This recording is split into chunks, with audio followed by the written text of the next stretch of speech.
Matrix is a system, Neo. That system is our enemy. But when you're inside, you look around, what do you see? Businessmen, teachers, lawyers, carpenters. The very minds of the people we are trying to save.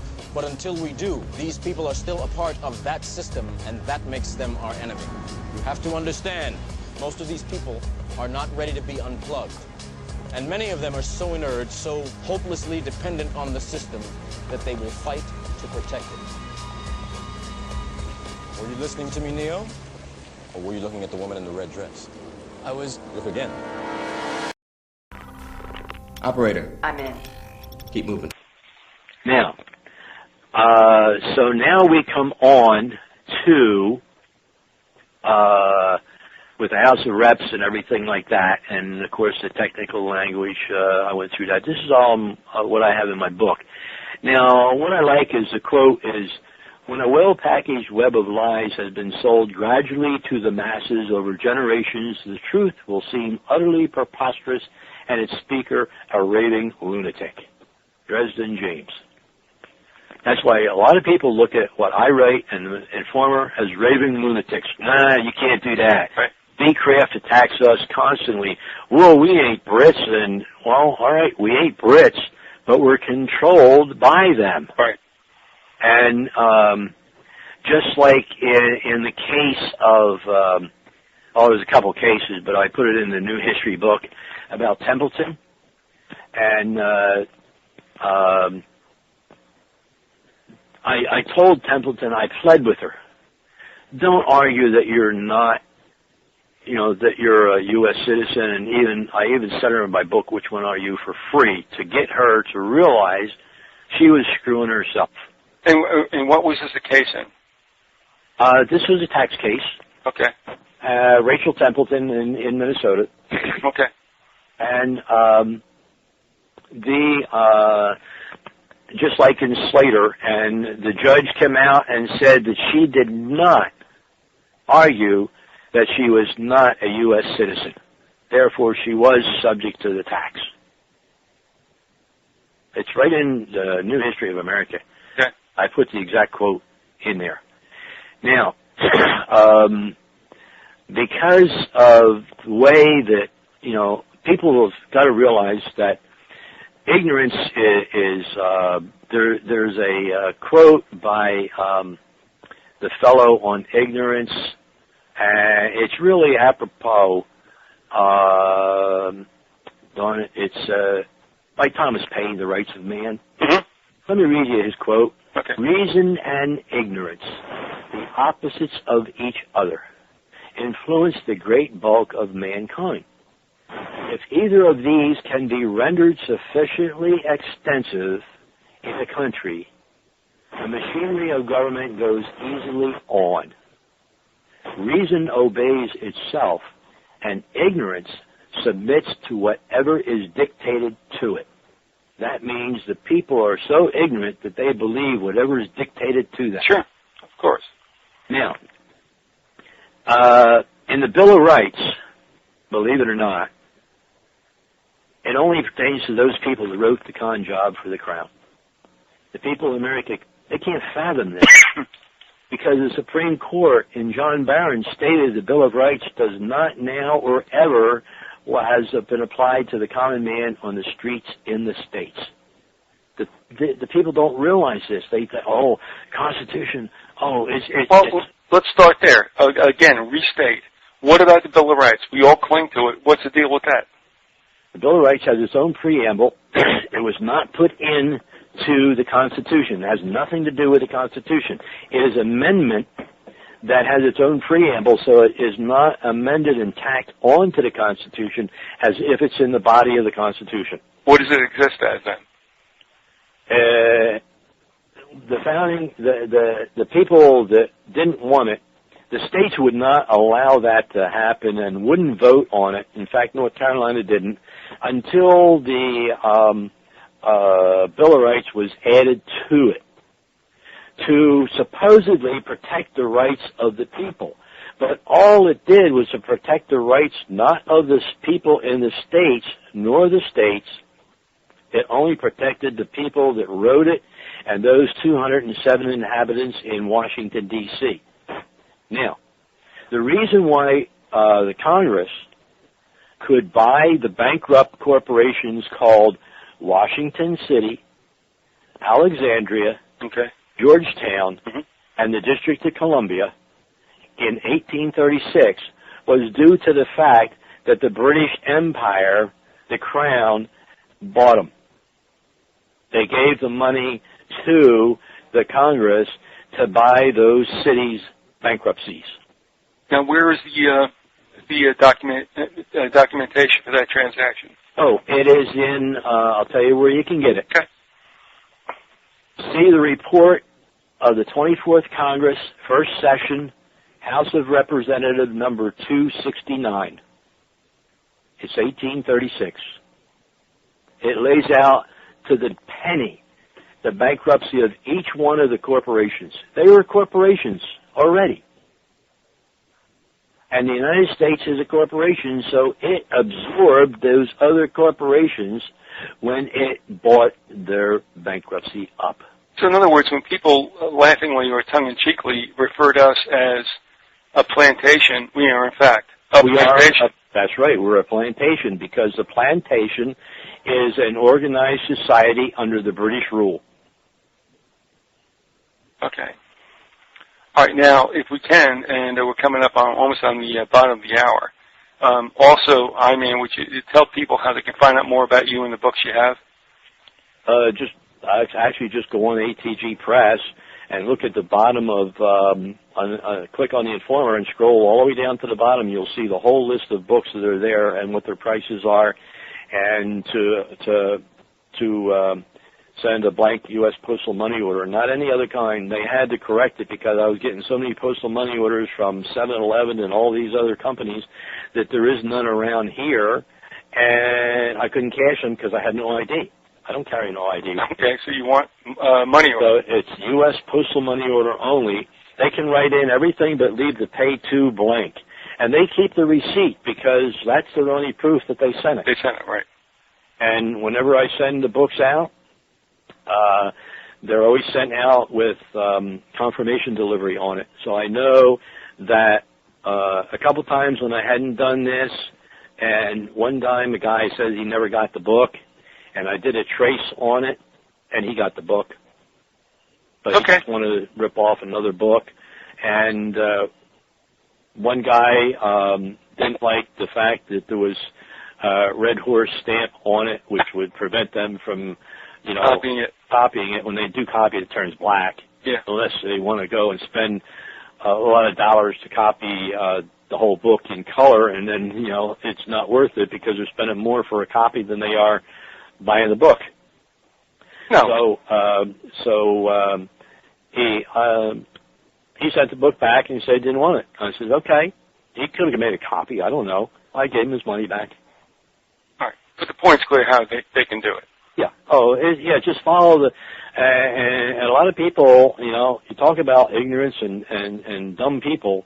I mean, you think they could follow a simple direction on how and what to send and everything, but no, people don't. I mean, they're used to their own set ways of doing things, and they figure everybody else is that way, and they just do it. Well, okay, now let's get back to, if we could, and the time we have left, we have about another half hour or so, and we might run a little bit over, but to go back to the real nuts and bolts about this, and this is the thing that's being brought up time and time again. You know it. Everybody out there knows it. Right. And even those, who castigate me or whatever, and that's fine, about this whole thing called the Constitution, how noble it is, and what its end is. But let me ask you this. Well, let me just state this up front. All of us, we have no problem with the nation or whatever. What it is what it is. This is the way things are outside of divine law. Okay, we're here. We were brought up here. It could have been Norway. It could have been Spain. It could have been Bulgaria. We're here. Right. Now, but the whole idea of nation states is about mercantilism. Now, aside from that, the Constitution, which all these people cleave to as if it's some kind of, salvation. Unwritten law, their salvation, their protection, and all this. All right, so what is the deal about the Constitution, and why is it hoodoo? Crap. And? Pure crap. They think that, it's a myth, and it was put there to play on the people's mindset. Now, I mentioned at the top when we were first talking about that Nancy Leavitt that wrote an article. Got it. Okay. Now, let me read you what she said, and it's pretty much on point, you know. So what we have now is, let me find it. Okay, now, think about this. Okay. And all your listeners, think about it real hard. There are certain basic beliefs based on Christian tenets that do not change according to the times, the character, or the integrity matter, then or now. God's law is God's law. All right. Man's law changes at the whim of whatever he wants to do.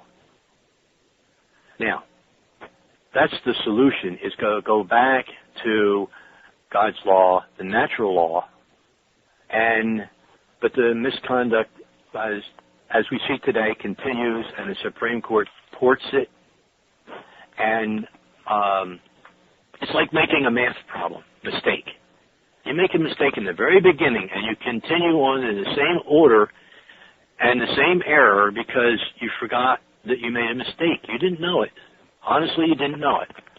So all your math problems burst on the face of that first mistake. It grows and grows, and it's never correct. No matter what the answer is given, it's never correct.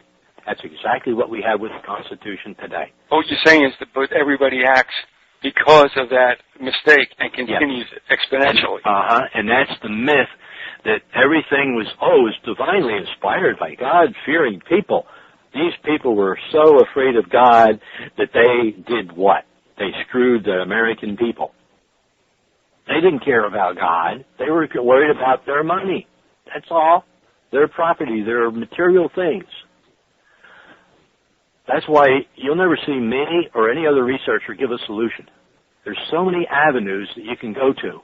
It's either a peaceful way, daytime, or a violent, bloody revolution, which is nighttime, day and night. Totally different. Okay. So a lot of people you can't give them a solution. They have to know what it is. And in mass, the solution, if everybody knew what was real truth against myth and patriot mythology, they go out and hang everybody tomorrow. All right, but let me bring you back to this because this is the core of it. And there's more questions, and I'm not ducking them whatsoever. I hope we have the time to continue with them. Yeah. But here's what I'm going to say. Okay, look. We look at the Constitution, we see we the people, and we think it's like we the people.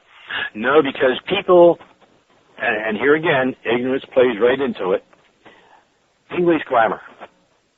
When I started this, I realized back in 1882, I had to read a dictionary as if it was a novel.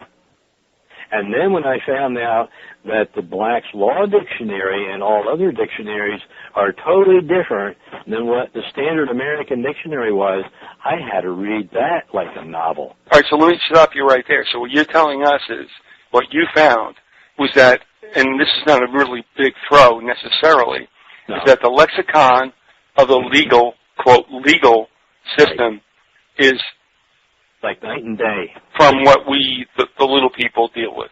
Yes. Okay. And you can pick up a standard dictionary and look at a word.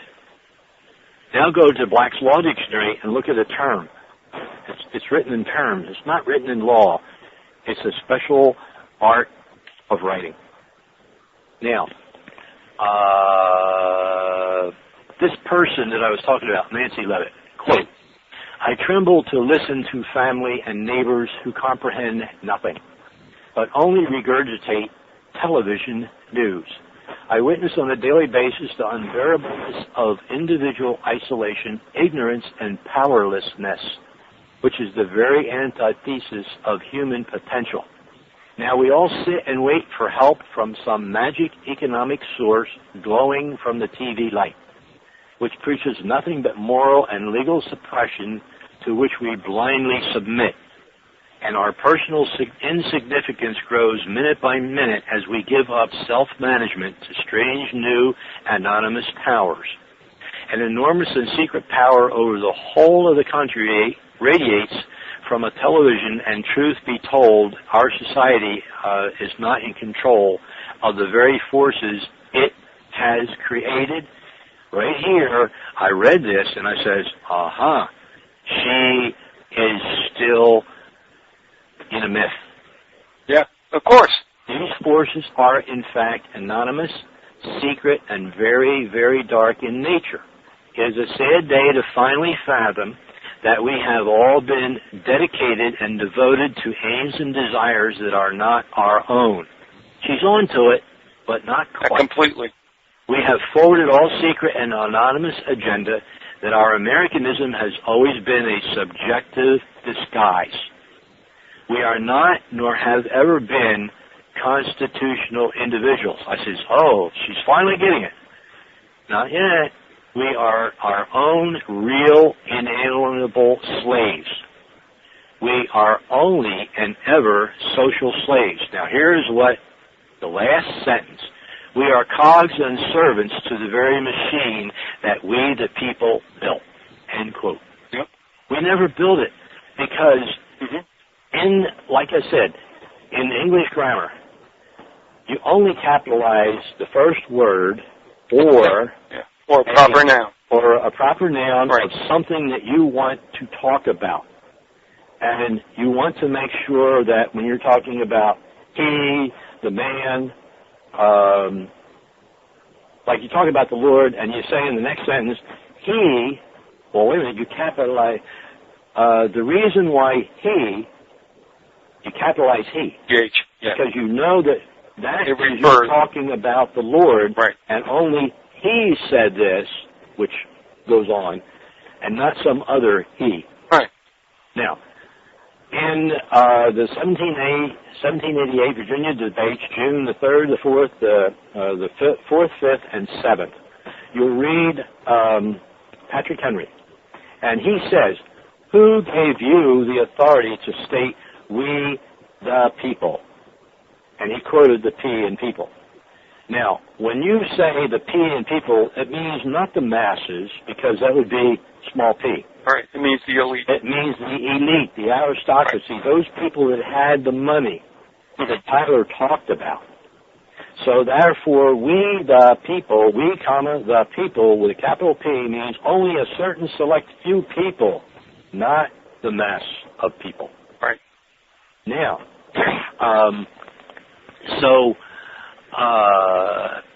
that's why her last sentence, she still believes in the myth.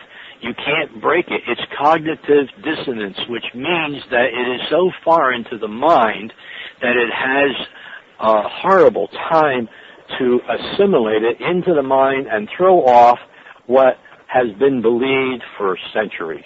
So the Constitution really was an insurance policy that the elite right. basically wrote to cover their asses.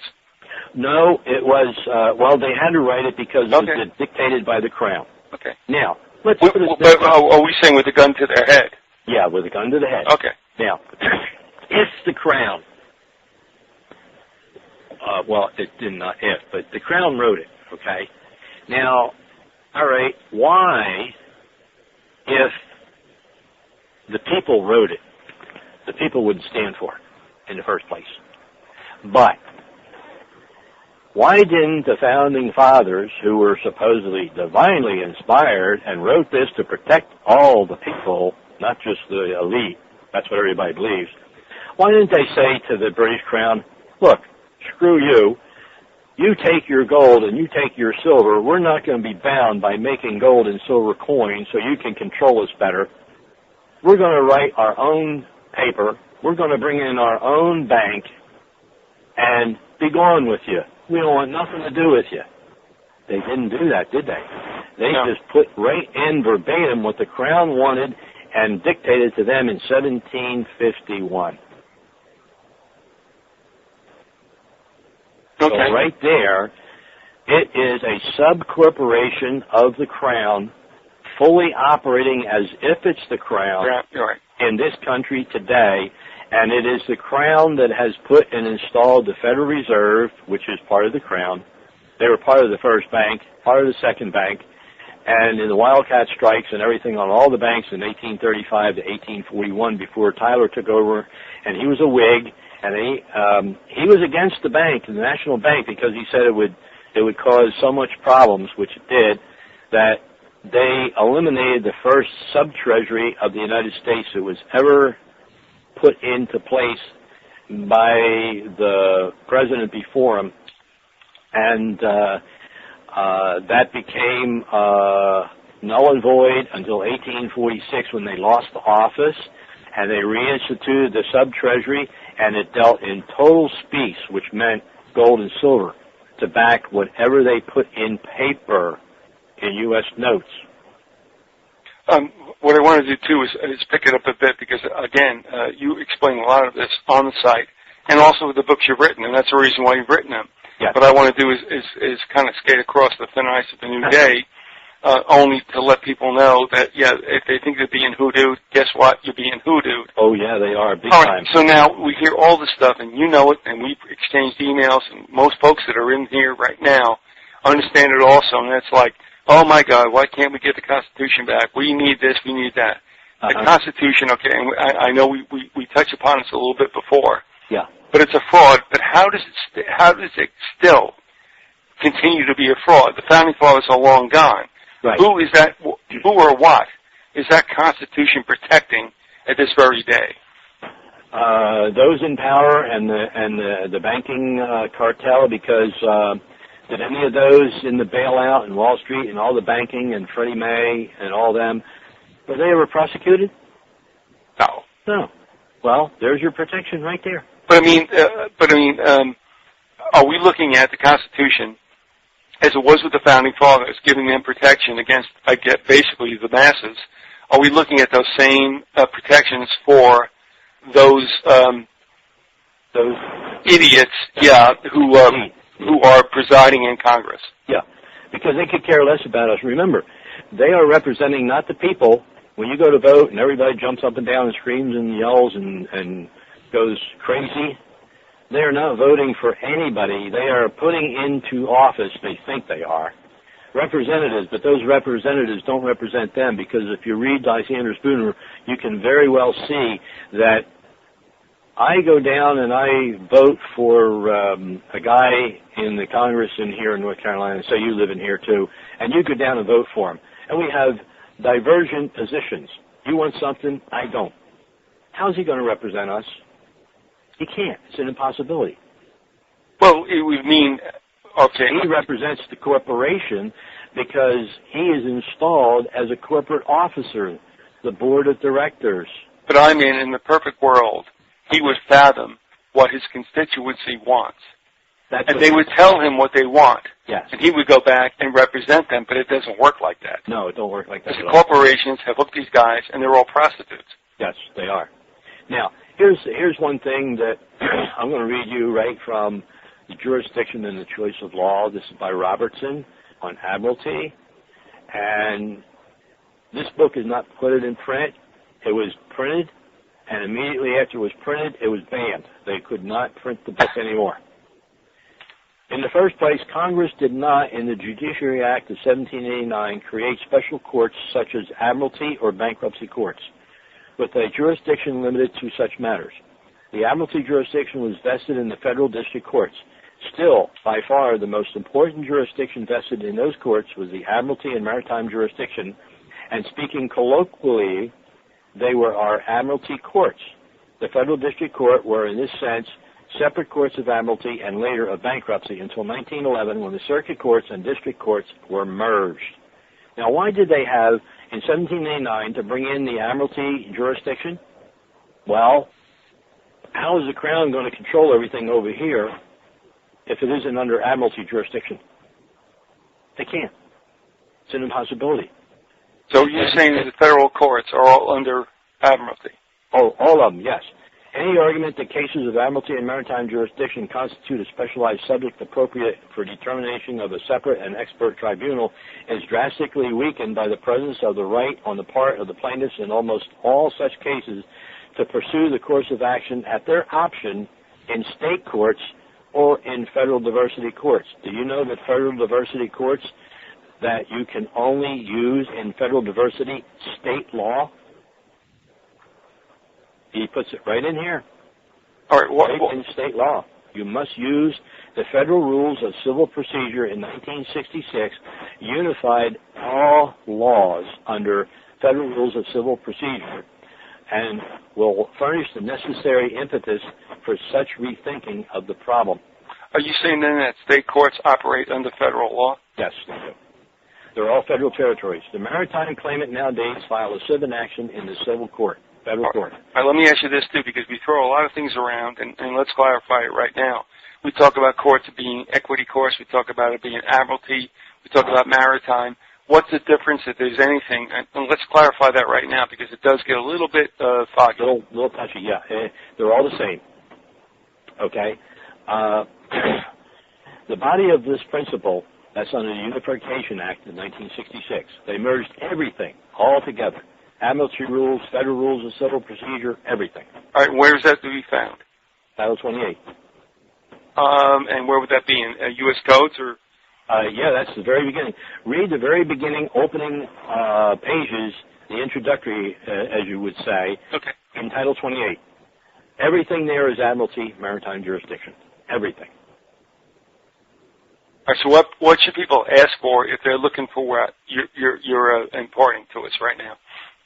Okay, what it is they can go to Colby, Admiralty Unification, 54 GEO LJ, 1258 of 1966. Oh, inside what volumes? U.S. codes? No, that's you can get that in the library. I don't think you can get it on the internet. All right, you might be able to find where the book is, but you can get that. But under what title would that be? I mean, 28. So all Title 28. All of Title 28 is all the federal rules of civil procedure for admiralty, equity, contract, you name it. It's right there in Title. All right, but if somebody goes into the library and wants to check that out, what do they ask for? Benedict on admiralty. Okay. Colby on admiralty, unification. Because you won't get this book because it's banned from Robertson, who is a university. Right, so it's not going to be U.S. codes or anything like that? No, it will be, because you've got to see how the U.S. code. Oh, go on ATG Press okay, and go into Admiralty, and I have listed every Admiralty rule and where it lies in Title 28 under a different code section. all right.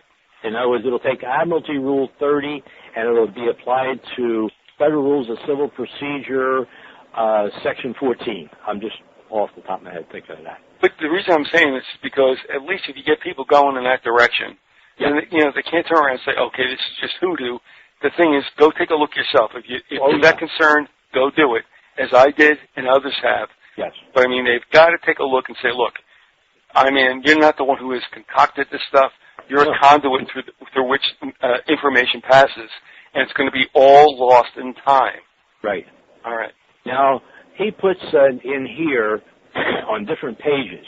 I'm going to read you one. Page 93, footnote 76. A way to attack those in government.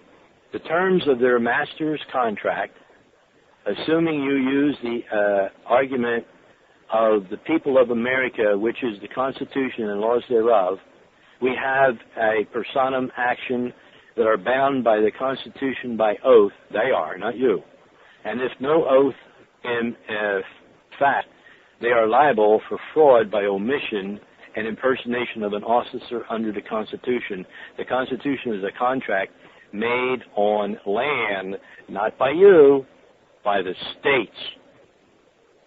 That's why Paddleford and Ford versus the mayor of Savannah, Georgia, the Supreme Court said that no private man can complain of a breach of contract because he is not a party to the Constitution. But it doesn't only say that there, and that's why when I go back and forth with people, I give them that and Barron. It's how much do you want to go into this? The point is, here is a statement. It isn't just a court's whim.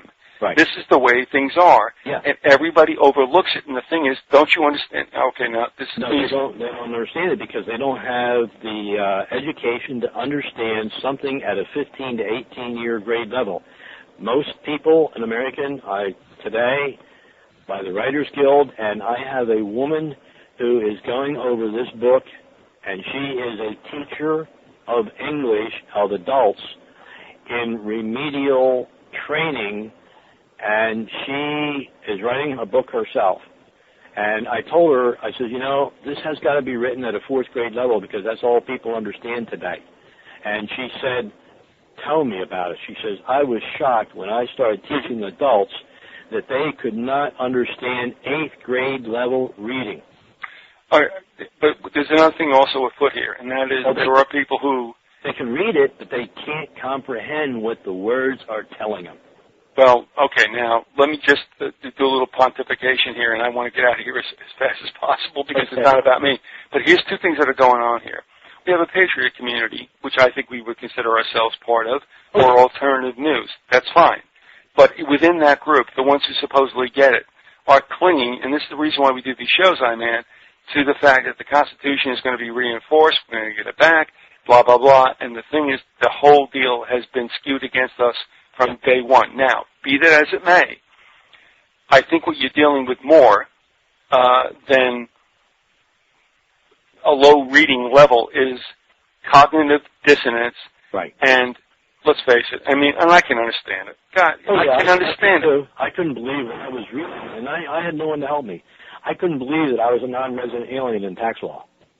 Non-resident alien to me was something so foreign that I'm not from another foreign country and all this, No, it's not. It's terms. It's not words that you think. And I was thinking I was just like the people today. I had to learn, but I had to learn by myself. I was self-taught in this. I had a good education, back in the 30s and 40s and 50s. Nothing like today. But back it up a bit. And you were a victim of this, and I was too. We were very happy children. Yeah. But the thing is, then you, somewhere along the line, you have to get the nudge that things are not the way they told us. Right. And we're not unhappy American citizens. We're glad to live here. You got to live someplace. Oh, yeah. But the problem is that we've been told that we are the shining star with this and we're all that. And now we're looking at each other going, why is everybody hating us and such?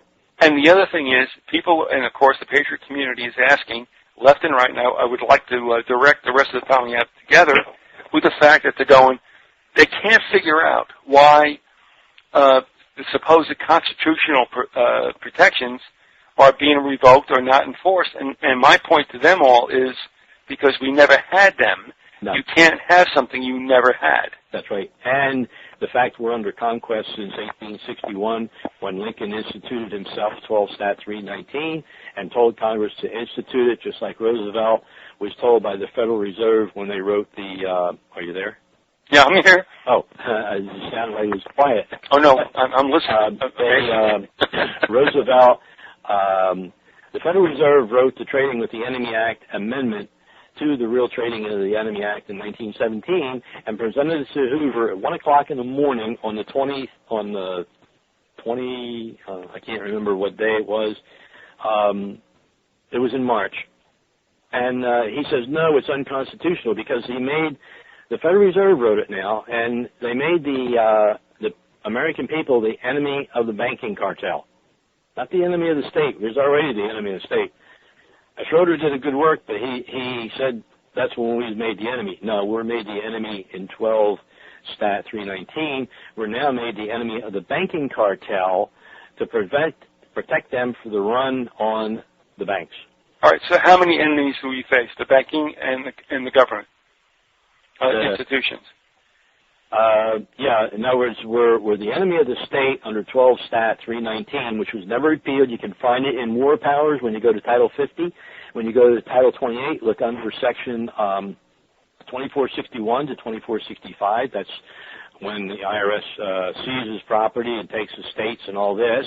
And if you go back and search the originating statute, it will tell you 12 Stat 319 1862. All right. Now this is all stats, but what umbrella is this under? U.S. Code? Oh, yeah, because you go by the statutes at large, and you have to read the statutes at large. All U.S. codes delete the trivia that they don't want you to know, and that's why you have to go to the statutes at large and argue statutes at large, not the U.S. Code. Never argue U.S. Code, always statutes at large. Because if you go to the statutes at large and look at 28 USC 2465 or 2462, it'll tell you at the end that this action must be made as near as admiralty as possible. But when you go to the statutes at large, it tells you it's admiralty, maritime jurisdiction under tax law. Pure and simple. So what they did was they took admiralty and maritime and they brought it landside. Oh, yeah, that was always done. And that's where you would find in Benedict on admiralty and most of the others, and in various cases like the Jackson and all them, that you will find in American Maritime Code or the Federal Rules of Decision. You will not find this in your standard law dictionaries or your standard cases that you can pull up on the Internet. And it will tell you that since time immemorial of this country, all revenue cases are maritime jurisdiction under admiralty law. It had to be. It's the law of Hammurabi, 1600 B.C. Yeah, but you bring that, but I mean, take it to the present. The point is, we're all still slaves. To the British Crown. Yeah. I mean, no matter who's running the show, we are still in tow to something. Oh yeah. And that's why admiralty. I mean, the thing we laughed about is because in the beginning, we saw some people who wrote stuff who probably weren't that versed on it, talking about gold fringe flags and how this was nasty, and then it went back and forth. But in the end, despite all that, I took a look and I'm going, this stuff is all over the place, and it isn't just a decision because of a more, shall we say, decorous flag. Right. They're telling you something. Oh yeah, because what it is that gold fringe flag is the commander-in-chief of the United States. Anytime you see the gold fringe flag flying in a court, it means that is under war powers, under the control of the President of the United States, and all courts must abide by the rule of conquest that the President has decreed in 1862. Lincoln. We're all under conquest by the war powers that was first installed by Washington, then brought in by Lincoln, and finally by FDR, and every president since then has passed a writ off on it as if it's still viable, and which it is, because the war was never declared over. Well, okay. The Civil War. All right, let me do this also, and we'll finish up with a kind of a lightning round, where I'm not going to ask you at disadvantage to say things, but just so that people understand where it's at. A lot of questions that just need to have an answer. This will generate more questions. Yeah, and that's okay too. I mean, but that's why you're in this business, I guess. Yeah, but like I say, go to ATG Press and read a lot of the stuff in the former. I get many people that write to me and says, "Where can I find this and where can I find that?" I says, "Did you try ATG Press yet?" No. No. Well. All right. That answered their question. I didn't have to go and explain to them in an email. And I said, if you want to know everything else, go to Jane Montgomery, Knowledge of Freedom. Scroll down to his 25 answers to the questions that he got, and that will lay it out in spades to anybody. And it's so clear that even at a fourth grade reading level, I think they could understand it. No, they can. And the people who listen to the show will know. Yeah, they have to read it. But the average man on the street, really, not the Patriots, I'm talking the man on the street. No, no chance. The Patriots have to get rid of the myth that they have been under for centuries. And until they get rid of the myth that the Constitution is some wonderful document and yada, yada, yada, and we need to reinstate our Constitution. No, you don't need to reinstate the Constitution because you're reinstating the subjection of the British Crown upon everybody if you do that. That's all it is. You're just taking that corporation and reinforcing the corporation's bylaws that only apply, if written and as written, to those not of our ilk, but to those that operate the system. It's their bylaws. We didn't have anything to do with it. We never signed it. It's a contract. Under Admiralty law, the premise of the Admiralty to seize the ship and the captain is that they seize the ship, not the corporation that owns the ship, but they seize the ship, and then the captain comes in to defend the ship. That's the personam jurisdiction. Bang, they got you. You come in and argue the contract on internal revenue. You come in, bang, they got you because you are the ship of the captain, and you're sunk. All right. Well, we get a lot of things to go through, and I will say, by all means, don't feel obliged to go deeply into this, because I'm doing this deliberately to just get some kind of feel on what's going on. Okay. And folks can either email you or go to ATG Press or buy the books. I mean, let's be fair about this, but I mean, just to pique some interest, and also not to do it necessarily so. Yeah.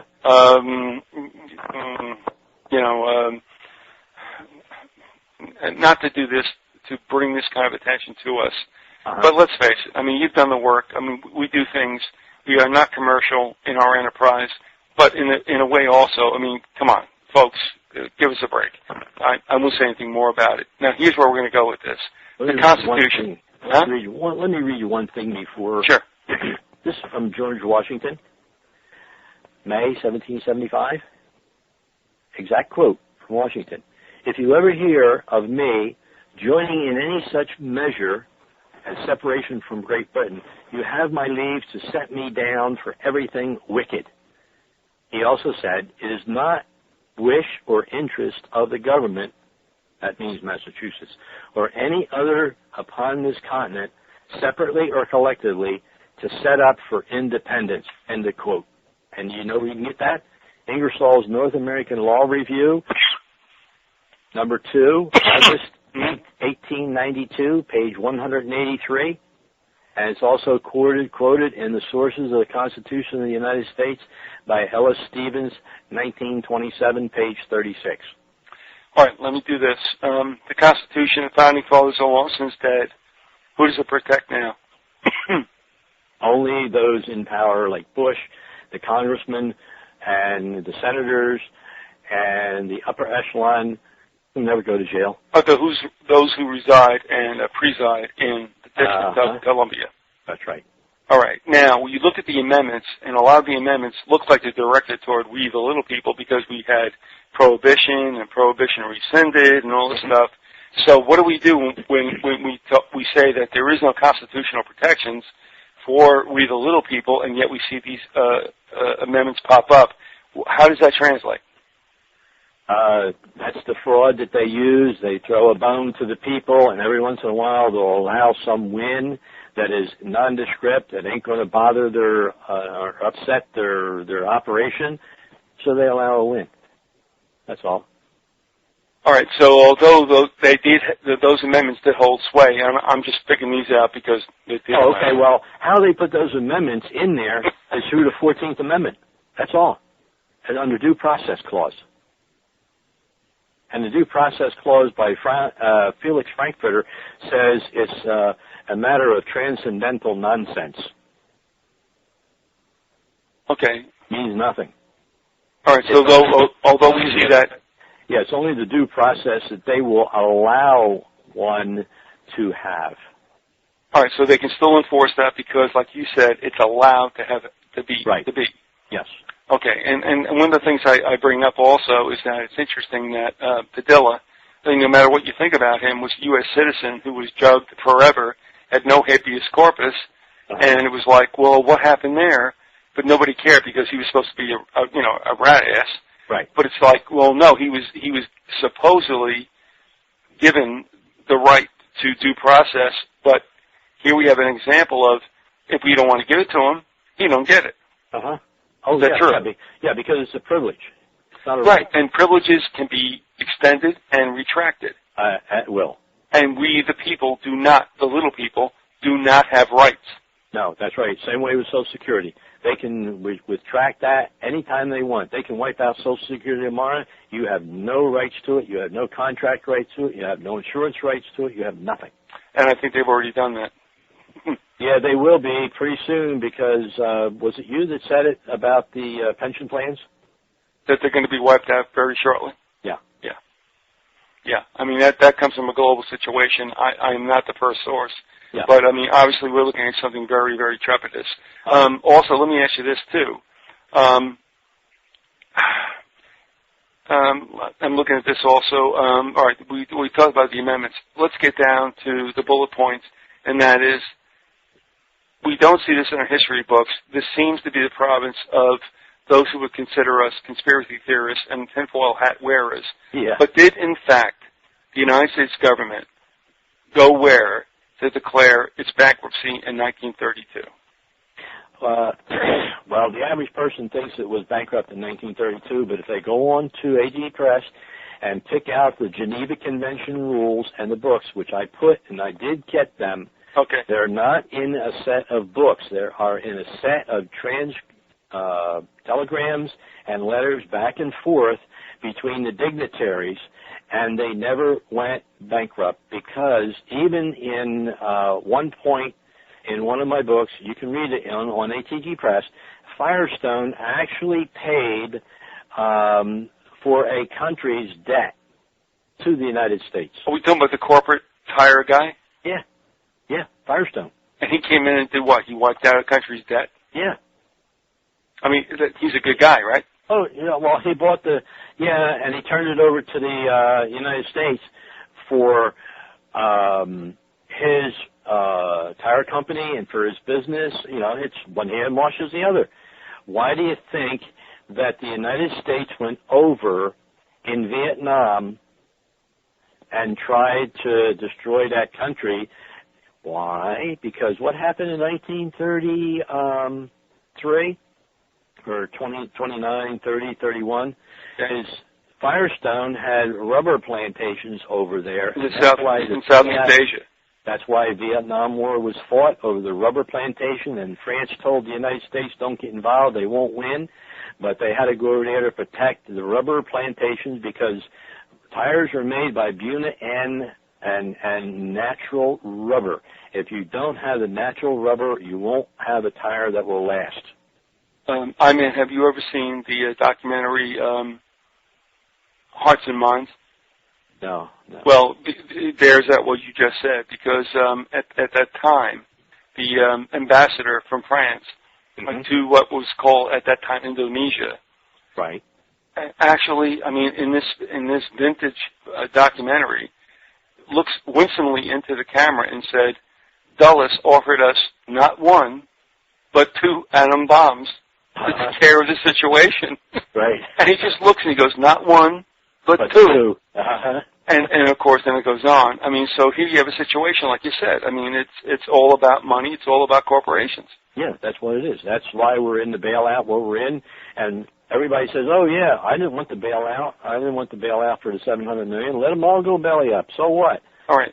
Let me ask you this also, because as we go on, all right, as it affects us today, we overlook war powers, and we also overlook trading with the enemy in the banking situation. That's so let's take it top down. What about war powers? We're still under it, right? Oh, definitely, yes. We're not. They've never undeclared the war. The minute they undeclare the war, they would have to repeal 12 Stat 319, 12 USC 95A and B. And when I asked Ron Paul if he would do that if elected, he flat out said no. He knew exactly that if he did, they would lose control and be under peacetime. And they would have to rescind all the laws that they made. In fact, if one really goes down to it and fights this, they can rescind all the laws, the sedition acts, and everything else that the first Congress put into effect because they weren't legally required to hold that office under the constitutional parameters. Right. Now, in the little knowledge I gained from being in graduate school about communication law, and we talked about this to some extent, going back to those bad old days in the First World War where Oliver Wendell Holmes kind of cast some kind of votes that he was not really too happy with, but still in all that happened, who knows what the real truth was. What I'm asking you right now is, one, as I've stated to some people who are listening right now, not from the United States, we are under war powers, so we never declare a war because we don't have to because we're in a perpetual state of war. That's right. Number one. Let me ask you this. To address that, and I'll give you the B portion. Okay. Are we continually... Oh, yeah, we're continuing under war powers, and we found out in Raleigh, North Carolina in 1996 when we went to the archives and found out that the rent controls that were installed in the 40s were still viable, and when they tried to repeal the rent controls in North Carolina here, they said actually you couldn't do that because it's under the War Powers Act, and that was in 1969. Yeah. All right, now, secondly, we don't declare wars anymore. No. And we're still just going on with our provocations. Right. We don't really need Congress to declare war because is it out of their purview, and we do just basically what we want to do. Yeah, what it is the president declares the war and says the war, and because for the conscience of him and everybody else, and to make it look like it's real, they give it to Congress, and if Congress wants to declare an actual war, they can, but they haven't. They haven't declared a war since 1941. Yeah, 41. That was the last time. That was the last time they actually declared a war. All the rest has been police actions, but under the War Powers Act of the president in control of the courts and everything else by the gold fringe flag. When you see the gold fringe flag in any building, whether it's a church or anybody else, I got to laugh when I go to church and I see the War Powers flag sitting up there under the control of because they're all 501c3s anyway, so they're controlled by government. Well, the sad thing is that they don't even realize it, and they will sooner or later, but they don't really realize it right now. If you say anything to them, they think you're a wacky-thing holy new era. Oh, yeah. All right. Now we have the bankruptcy, which, of course, did not really happen to us, but it happened on a, what you call it, a theoretical or a financial level? A theoretical era because they had to protect the banks from going belly up because the banks stole everything. And, of course, they are under the control of the United States, and they are a U.S. person, and therefore, because they are given special treatment and given special statutory immunity, they don't come under any laws that they can screw you over, they can kill you, they can do everything, and they're protected by the Constitution from any action against them, any at all. They can actually kill somebody and get away with it. Well, I think we're seeing that every day. Oh, yeah, definitely. That's why they're all protected, and all the ones in the financial system on Wall Street and all these businesses, they're never going to be prosecuted. No, not at all. No, they won't be prosecuted at all. All right, so let me just crystallize this if I can. We're dealing with the overlays of war powers, trading with the enemy. Mm-hmm. Now, the trading with the enemy, that involves the bankers. Is that right? Oh, yeah, because when you sign the signature card on there, the signature card gives them carte blanche over anything that you give to the bank. It's theirs property. We're only using Federal Reserve notes because they're trademarked and have a lien on them when the minute they're issued, and they're obligations of the United States. And you agree to all the debt. Title 14. Look at Section 3. Section 4. You can't question the debt if you're a U.S. citizen. You're a slave. You're a subject. a British subject, is the same as a U.S. citizen. All they did was transfer the subject over to being a citizen, and everybody thinks, oh man, I'm a citizen now, I'm not a subject. Well, I'm sorry, but they're in for a bad awakening when they realize that the United States citizen is a subject of the United States, which is a subject of the Crown. And when I wrote my book, and I got it from Wake Forest University, the professor there, it's in the book, and it's a verbatim quote when he said, the Englishman came over and said to him, how do you like taxation now with representation? Yeah. You know, honestly, without us ever being together again, even as a kid, I looked at this and going, well, what's the difference? I mean, okay, so the Brits didn't tax us, but we tax ourselves. Uh-huh. And, of course, that was like, you know, your history teacher was like, shut up. Yeah, right. I mean, because, let's face it, if we, the people, the average Joe, created a Constitution, why would we put it in to allow people to have the power to tax us on our property, on our wages, on everything else? We wouldn't. All right, so what we're looking at really is that even though there was some unrest, no doubt about it, amongst the colonists in the 13 colonies, oh yeah, and they finally had to go to blows. Mm-hmm. But in the end, really what happened was they exchanged their payments to the Crown directly, right, to the Crown indirectly.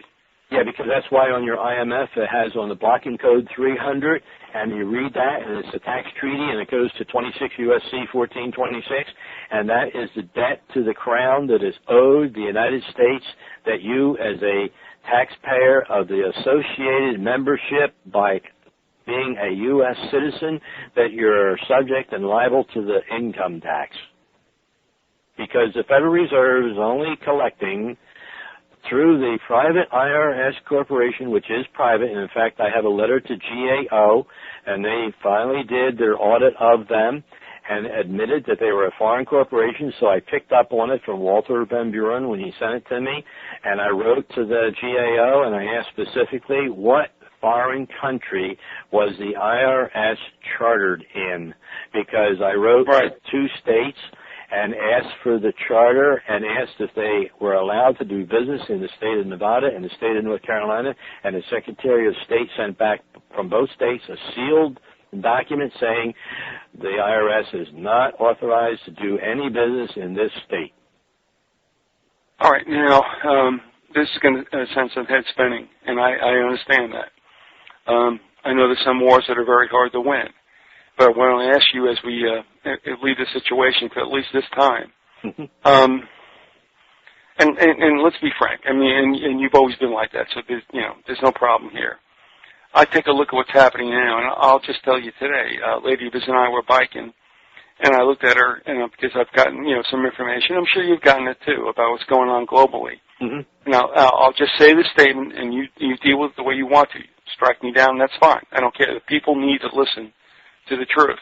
And I just said to her, going, look, this financial situation with this supposed coming global depression is what I would consider the very first blunt stroke by the New World Order. The game has been joined. How do you feel about that? Yeah, because what it is it wasn't over here. It wasn't the mortgages and all this, loans. It couldn't bring down the economy. No, it couldn't bring down the whole world. It is the Federal Reserve that is through the IMF, which is the UN, was created by the UN, and they, because you look in those, in the books on ATG Press, on the Geneva Convention, it talks about the IRS in every country. Every country has an IRS, and they call it IRS. It's under the auspices of the governor of the International Monetary Fund, who is running this country and running every other country, and they got greedy and with their unjust weight, which is against natural law and the Bible, and even against the law of nations, which they didn't police themselves. They have squandered so much money internationally that this is what's causing all the chaos across the globe. So what we are seeing right now, although it's being told to us, that it's the give and take, the Sturm and Drang, the yin and yang of the global economic system. All right, I'll couch this my way, and of course you can tell me I'm wrong. But what I said to the lady this today when we were out cycling, and I'm like, no, this is all all of a sudden now China's going down. The bankers, as an extension of the NWO, is now starting to make its move. Yeah. Okay. All right. Yeah, and they're doing this because they realize that they have put themselves in a destitute situation that they themselves can't even get out of it now. In other words, they played the market, they played the countries too much, and made the loans and everything where they shouldn't have. And, of course, they drug every country into it because every country is a member of it. And it's not just the United States. Or America. It's global because, like I said, they played with the money so much because they could make so much more, and now it's backfired on them, and even they can't stop it. All right. On an outgoing note, I'll say this, and a lot of folks out there understand about the NWO. They understand the shape of things to come. They're not Christians, and again, it's a word you kind of don't want to use because it upsets them. But they are not really Christians. A Christian doesn't carry unjust weights around in his pocket. No, but the thing is, as you understand as I do, it's not a question of superiority or anything like that. No. The thing is that you know he lives. I'm sorry, but you know he lives. Mm-hmm. But the thing is, this is foretold. This is what's coming down. Yeah. Be that as it may, folks may not want to buy into it or whatever. But I guess for this time, for this segment we did, to instruct people as to what they could do, whether or not they believe on him or not. Right. And that is what? Be a little more self-sufficient. That they would have to because they can't pray to him because he said, you choose me or Mammon. If you choose Mammon, don't come crying to me. Don't pray to me because I can't help you. You live with what you wanted from your king because I'm no longer your king. That's bottom line. Hey, there is no Christians in this world. But also, you answered something that I didn't even ask, and that is this whole idea when Christians get all crazy about, defending Israel and all this other stuff. Yeah. It's like, these nations were not drawn up by the Lord. The Lord stepped back and said, all right, do what you want to do. That's right. This is about mercantilism, and it's about nation building for the purpose of making new markets. That's why he kicked the bankers out of the temple, didn't he? And what happened to him 3 days after? Yeah, sedition and tax charges. And that's why Pontius Pilate washed his hands because he refused to give jurisdiction to Caesar. So he was killed. So it's mobocracy. In law, Romans could not touch him because he didn't grant them jurisdiction, and Pontius Pilate was really amazed that this man would never consent to, just give the oath to Caesar and I'll protect you. And the Lord says, no. He wouldn't do it. He wouldn't do it. So what did they do? The traditional way sacrifice. They washed their hands, and that's what he did. And he washed his hands so that he wouldn't have his blood on his hands because the law couldn't touch him.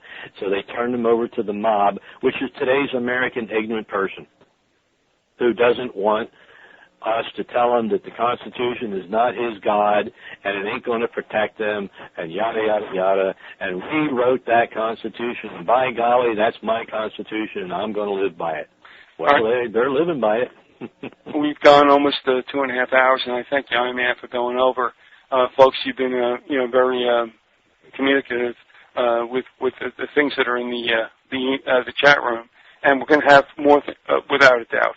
But what we're telling you right now is that. All right, now I'll give you a last shot on this. And like I said before, I looked at my wife and I said, the NWO isn't something off in the distance.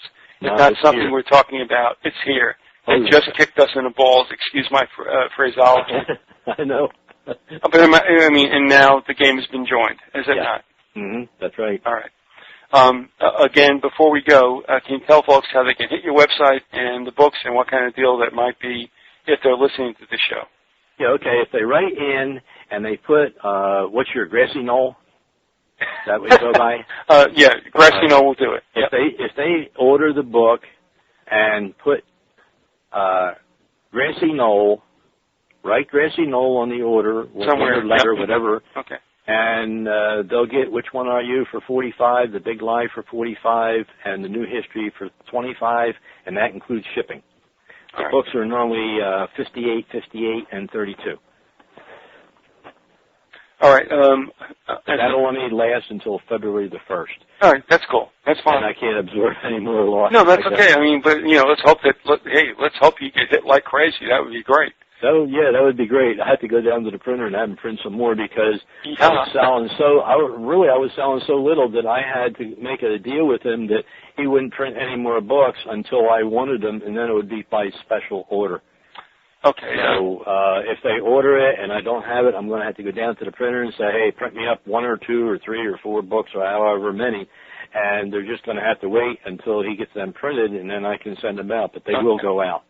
We have some thank yous for you from the chat room. I appreciate that. It says thank you on it, man, and that's cool. And we'll be in touch, no doubt about it, with time to come. But listen, I never even asked you about this, and I'm not going to put you to the pillow right now. But, I don't know how long you were out there before I found you. Because, like people like myself think, like, okay, I found you today, so that means, like, you never were around. But how long have you been doing this? Well, I wrote the first book, Which One Are You, in 1990. I really started it as a letter to the government. Okay. But by the time I got done with it, it ended up to a 207-page book. And the woman that, she was an older woman. I think she's still alive now, and she's about 87 years old. And she told me, she says, you know what, why don't you, instead of making a letter and writing it to Congress, why don't you keep going and write a book on it? So that's what I did, and that was 1990. The very first little pamphlet I put out was in 1986. All right, folks, I mean, this is not the end of the matter without a doubt, but we want to do something where, if folks wanted to, like, condense what was going on as best we could, and, of course, you cannot do it in 2 hours. You can't do it in 10 hours. You can't do it in a year. But the idea was to let people know that this is real, and also they can go ahead and they can find out, more about this in the unsexy, shall we say, archives that are the U.S. codes and the congressional record, where actually that is the story told about the U.S.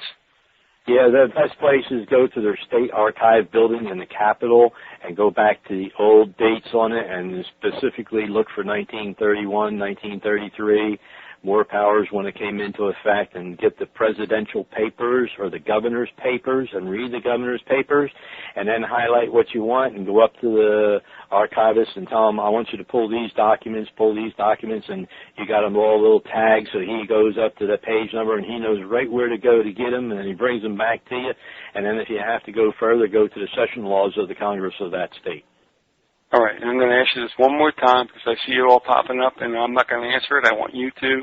And that is, what are the prices for the books as it would pertain to the show? The ones that I gave the discount on? Yep. Oh, they were $58 a piece, and I charge them now $45 and $58 and then $45, and the one New History was $32, and it's now $25. All right, so they want to go for free. And that includes the shipping. They can order 1 or 2 or 3, whatever they want. They don't have to order just because they're on sale. The other books are just as good, and they're smaller pamphlet books. And this one here, I don't know when it's going to come out. Okay, and I mean, if it gets confusing, they can email you and you can work it out. Yeah, and all the rest of the stuff is on ATG Press is free, because I could have made a book and charged $3, $4, $5, $6 or more for it, but I just wanted to put it on for free so they didn't have to pay for it. Yep. And it's there for the taking, and I'm finding out that, there's some hits on there, but they only go on for like 2 to 5 minutes, or even that. That's not enough to even read one article. Well, I'll tell you what. And, I just get frustrated that people are going on there, they just look at it, and don't even read the whole thing and try to comprehend what it says. And a lot of times that answers their questions that they might have. Okay, I got one more question. And let me just say this. Be frustrated, but it's good that people are coming around. But I got a question here. It says, one more time, have him explain the money order. All right, I think I can do that. Oh, on the U.S. Postal Money Order, yeah. When you get down, you'll have on the left-hand side, pay to. On the other side, it'll say sender. So you write in your name and your address and all that. Leave the pay to completely blank. Blank, that's all. When I get it, I pay bills with it, like a check. And it's good because everybody knows that the U.S. Postal Money Order has that money already given to them, and you just go in and they sign their name. I give it to them blank, and they sign their ABC Corporation on it, and they take it and use it just like cash. Well, the point is just, go ahead and just... Because it is a money order. It's not a Federal Reserve note order. It's a money order. Yeah, don't worry about anything else, but just put, what is it, A, B, or C? No, just leave that blank. Just send it. Just send it. And then they have the letter where they send it, and then they rip off the back. The carbon, they take it for themselves. And keep the carbon and there as proof. And as proof. And if for ever some reason it gets lost, they go back and they hid this, and in 3 months they cut them their check for whatever they sent. Right. Yeah, we've done this all the time. It's not a big deal. Yeah. So, Randy, don't worry about it. Send it just as he said. And if there's a problem, he'll make it right. We'll make it right. No doubt about it. Yeah. But it has to be a U.S. Postal Money Order. It can't be like Lower Podunk Post Office or 7-Eleven or some of these others weird stuff that I get from, Western Union and all that, we just can't deal with it. That's okay. A couple times I had to send it back. Well, you haven't got a Canadian money order, which is the best of all. Yeah. Yeah. At any rate, thanks for being with us. Happy holidays without a doubt. Okay. And we'll talk again soon. But, we want this thing to be a primer to a certain extent. So thanks a lot, I-Man, for coming on. Okay, and thank you for having me. All right, listen, and you and yours and everybody else out there, really, to this holiday season, no matter how you celebrate it, hey, let it be healthy and let it be safe. All right, thank you. See you later, bro. Bye-bye.